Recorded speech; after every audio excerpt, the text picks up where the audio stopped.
হরে কৃষ্ণ, রাধে রাধে। আমি গীতা, গীতার কথায় আপনাদের সুস্বাগতম।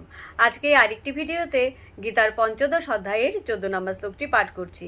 আপনারাও কিন্তু আমার সঙ্গে অবশ্যই পাঠ করবেন। ওং নমো ভগবতে বাসুদেবায়, ওং নমো ভগবতে বাসুদেবায়, ওং নমো ভগবতে বাসুদেবায়, ওং তৎসৎ। হরে কৃষ্ণ। শ্লোকটিও আমার সঙ্গে উচ্চারণ করবেন।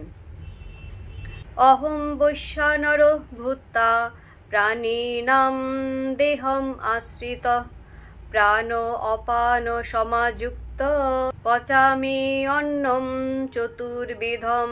অনুবাদ: আমি জঠরাগ্নি রূপে প্রাণীগণের দেহ আশ্রয় করে প্রাণ ও অপান বায়ুর সংযোগে 4 প্রকার খাদ্য পরিপাক করি।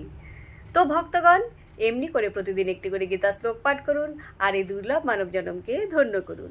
আর সকলকে জানাই শুভ দীপাবলি। আর আমাকে কমেন্ট করেছেন মিঠু সরকার, রাধে রাধে। আপনাকেও রাধে রাধে। হরি বল।